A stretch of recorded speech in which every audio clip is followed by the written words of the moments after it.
this episode, we encounter termites, Sheila discovers asbestos, and we go swimming. Now, since last week, our mailbag has been bursting with letters asking about our Exmouth campsite. So, just for those camping corner aficionados, we stayed at the Exmouth Ningaloo Caravan and Holiday Resort. It lost half a point each for the dusty pitch and the general feel, but scored an overall respectable 4 out of 5. And then we headed inland for the Pilbara. The region covers the rectangle from the Exmouth Bay all the way east to the border with the Northern Territories. It is a vast area that covers 500,000 square kilometres. That's 25 times the size of Wales. We took 2 days to drive the 700 kilometres to Karijini National Park, stopping at Nanatara Roadhouse on the way. 50 kilometres south of Nanatara, we crossed the Yanari River. This is a great example of a northwest Australian ephemeral river system. This has 3 key features. The first is that the river can carry vast amounts of water in the wet season, especially when tropical cyclones come inland and dump biblical volumes of rain onto the arid landscape. Just look at what the bridge is constructed to cross. But after the rains, the river dries to almost nothing. The second feature is that in the dry season, the river may look like it has dried completely, but there is still a significant flow of water underground. And the third, and probably most incredible feature of all, is that the river flows, but rarely meets the sea. One of the striking things about the Yanari is that the river eventually loses itself on the floodplains. The defined channel fades out, and floodwater spreads as shallow sheet flow over huge areas, and only major cyclonic floods actually reach the coastal salt flats.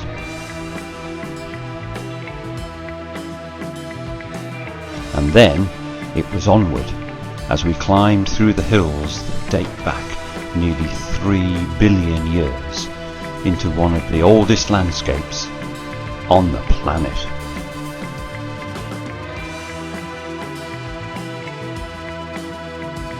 Nanutara was a typical roadhouse, basic but clean and functional, and more than acceptable for an overnight break in our journey. So, Sheila, here we are at the Nanutara Roadhouse, and what are your impressions? Well, we've just had a meal.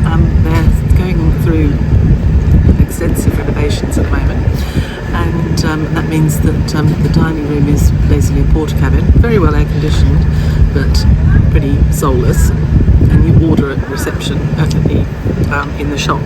So the option was to eat outside, which we originally chose to eat inside because of the air conditioning, but actually when we stepped outside we thought actually it's quite a nice temperature now.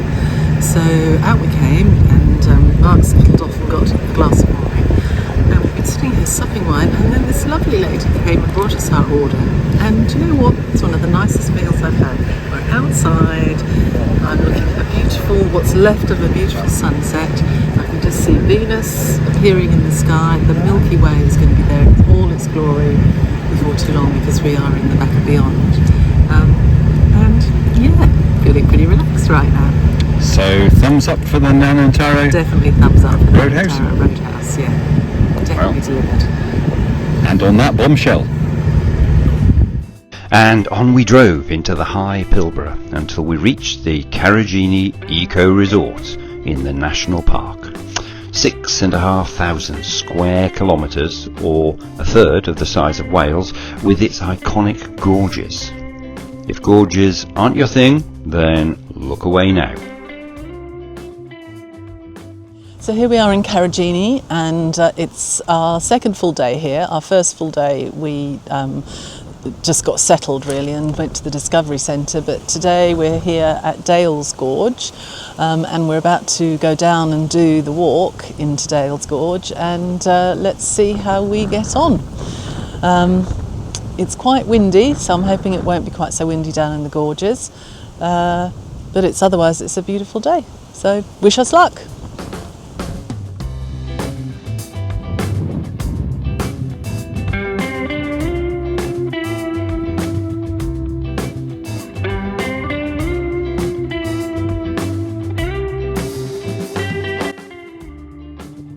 Falls lookout, and behind me you can see the Fortescue Falls themselves, and it's absolutely beautiful down there. It's so lush, green, verdant, compared to the sharp, rocky red sides of the gorge. The colours and the comparison is just wonderful.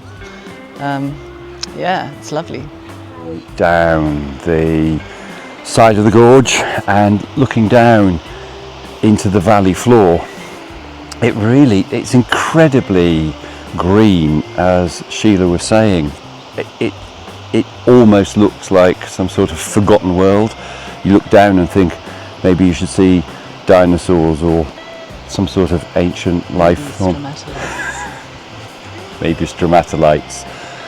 I don't think there's going to be stromatolites down there, but it is just stunning, incredible.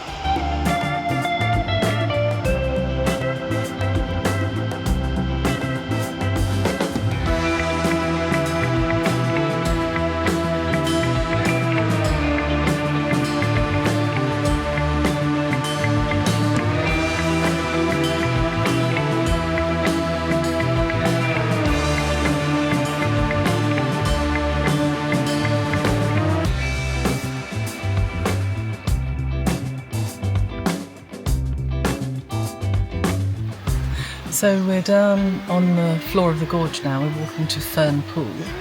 This is a class 4 walk, so there's been a fair bit of scrabbling over rocks and over crevices and whatnot, but it's all totally doable. But it's really worth it when you get here. It is just so tranquil, green, you can hear the water in the background. There's just some sense of calmness and tranquility here that's pretty hard to beat, I think. The trees are majestic, there are butterflies everywhere, there's a slight breeze rustling the ferns. It's absolutely beautiful.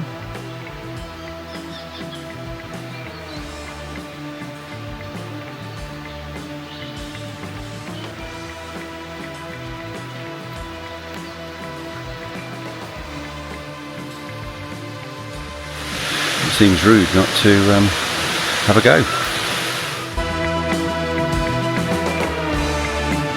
Well, there we are. Quite the wild swim.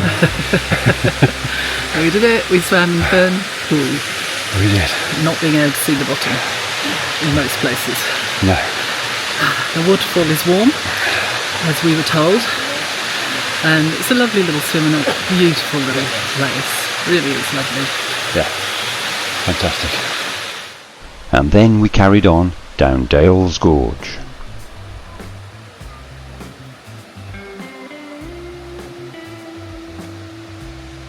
We're deep in the gorge floor, and what looked from up there like the land that time forgot really feels like it down here.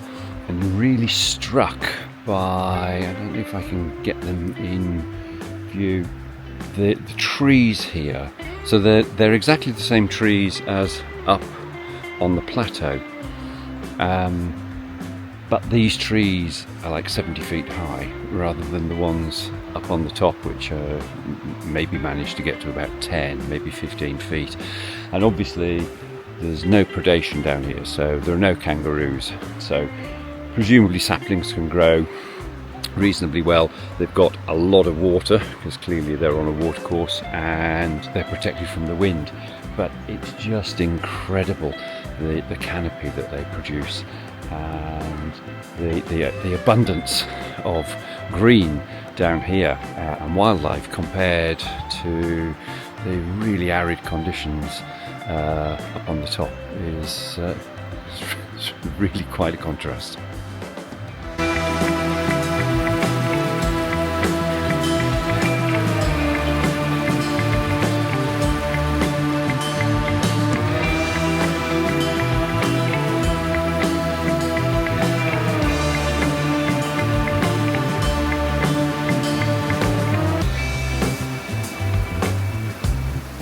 We have encountered a piece of crocodilite, which is what they get asbestos from.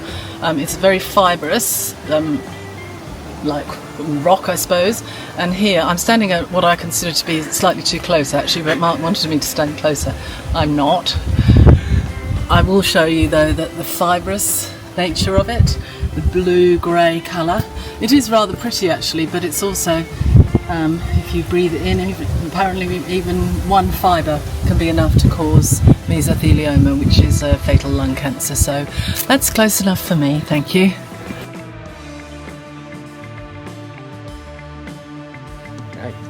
So we're at Joffre Gorge after doing Dales Gorge yesterday. We've just arrived here. We're currently at Joffre Lookout. There is a waterfall here, but it's dry today, so there's no water for the first part of the walk. There is in the second part of the walk, so we'll see how we get on. It's a nice day today. They're burning off in other parts of the park, so it's a little bit smoky and hazy, and there is rain forecast for middle of the day, so we may have to abort our walk if that's the case, because they advise you to leave the gorges if it rains immediately. So we'll see how we go and we'll report back later.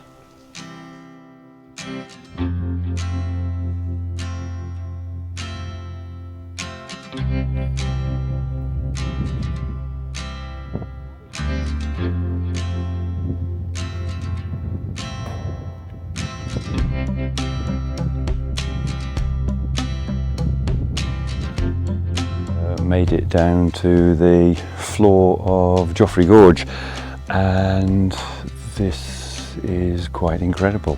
There's virtually nobody else here.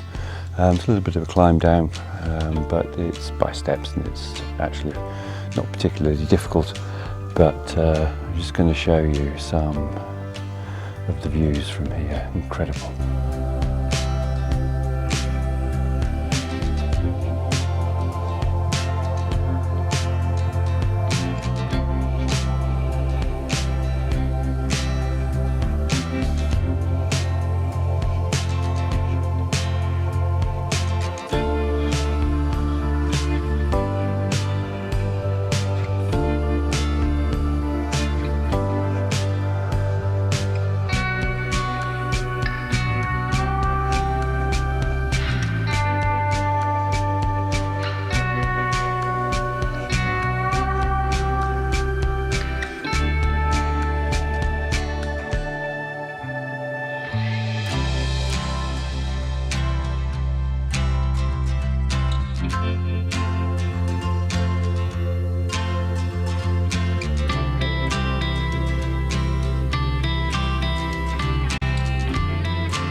And here's just a great opportunity just to show, look, I'm not a geologist, and just a information warning here, we have 3 geologists in the family. I believe we have 3 degrees, 2 masters and 1 PhD in geology, and I haven't got any of them.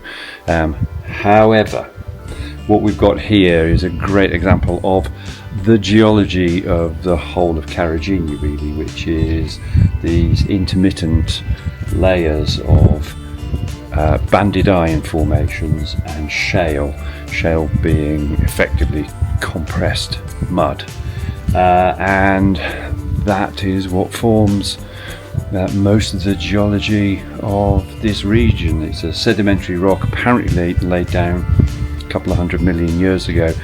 These gorges were cut out starting around 20 million years ago. The top of the gorges apparently has quite a weather resistant rock, but the water finds its way in through some of the weak spots and then causes these gorges. So there you go, Karijini geology. Days there has been an involuntary exclamation that both Sheila and I have been coming out with, which is oh, look at that, and we've been trying to stop ourselves from doing it, but the landscape just catches you out all the time. We've actually been thinking of instituting a kind of swear box that we have to put money in every time we do it, because every quarter of an hour one or other of us is just accidentally coming out with that, because this place is just incredible. And whatever that ravine is behind us, I don't even know what it's called, but that just induced another "oh, look at that" from Sheila. So I think she owes another $1 to the beer kitty.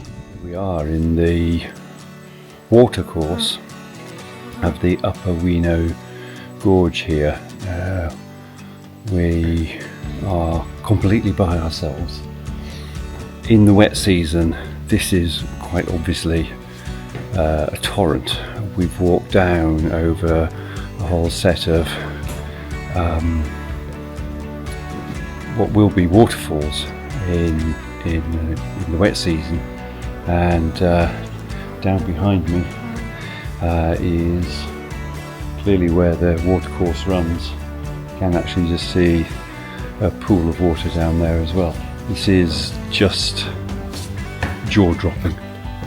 This is the gorge that just keeps giving. I've come down to that water's edge, which I thought was sort of the end of this little section, but I'm just going to turn the gimbal on the camera around so that you can see where it leads to as we move forward. So that is the outflow, and this is where the water's running.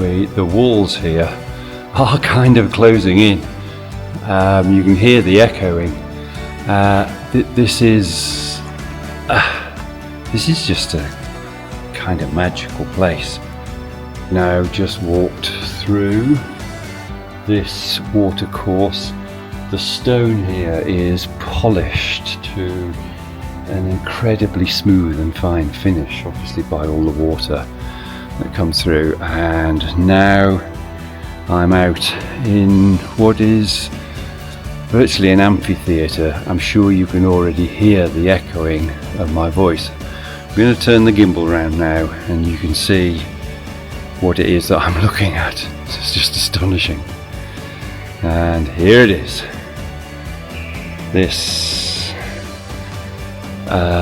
Just this incredible space.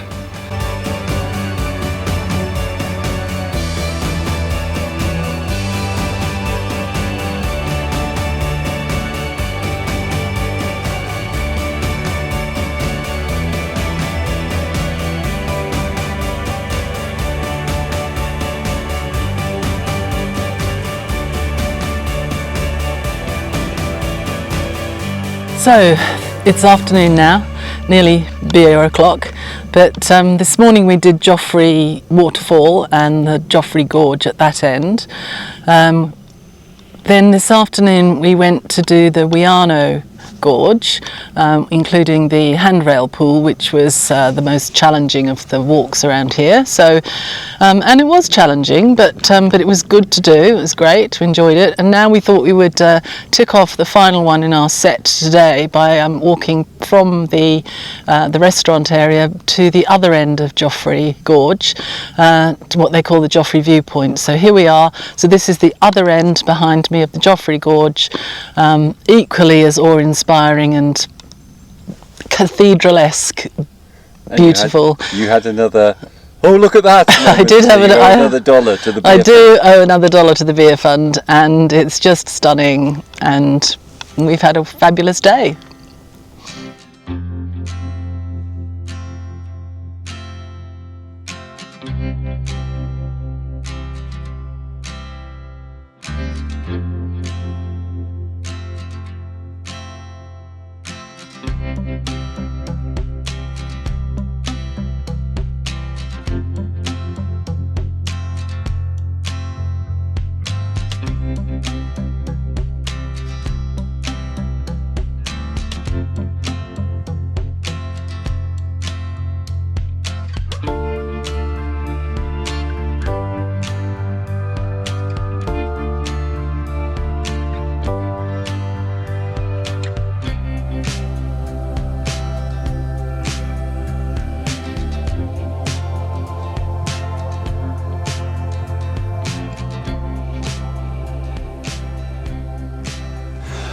Okay, so we've decided to do a brief piece on the Karijini Eco Retreat. Just to be honest, because there are questions about how this place operates that you really can't find online, and it would have been really useful for us to know what I'm about to tell you. So if you're thinking of coming here, then I will just give you the skinny on how this place works. So if I just spin the camera around there, you'll see that each camping pitch is set out there. They're arranged in loops, and there's quite a lot of space between each site. So you've got lots of privacy, lots of space. You do share it with termites. Here we are, a wonderful example of a cathedral termite mound. And there's about half a dozen, 6 or 7 of these loops with about 20 plots on each one. Each plot is just the plot. It has no water hookup, no electricity hookup, so you need to be pretty self-sufficient in that. Each loop has its own small camp kitchen, and that basically is a gas-fired griddle and one sink. And that really is the only source of drinking water. So you certainly can't hook it up to your caravan. You could fill a jerry can, and we have filled jerry cans from there, but if you have a caravan that requires mains pressure water hookup, then you're going to need to bring your water in with you, which is what we did. Each loop of 20 or so plots has a small toilet and shower facility. This is a combined shower toilet, and then we've got a toilet and a shower, and that's it for the 20 plots. So the facilities are clean, they're very good. The showers are beautifully warm and have got pretty good pressure and power, but obviously they're limited in their availability. So particularly at the popular times in the morning and after people have been out walking in the gorges for a day, there's sometimes a little bit of a queue for a shower, so just be aware of that. And the reason that people want to shower, you probably want to shower twice a day, is because this red soil gets into everything. There's kind of fine red dust that gets into your tent, your car, your caravan, and it's pretty ubiquitous. So by the time we leave, we will certainly be giving the car and the caravan a really good clean out. And so we said goodbye to Karijini and began our 1,000 kilometre trek into the Kimberley and on to Broome. Production scheduling and the need for a thorough clean of Matilda means there'll be no episode next week, so look out for our next instalment when we'll be taking on the west of Kimberley, including 80 Mile Beach, Broome, Wolf Creek Crater and the Bungle Bungles. That'll be dropping on Wednesday the 10th of June. See you then.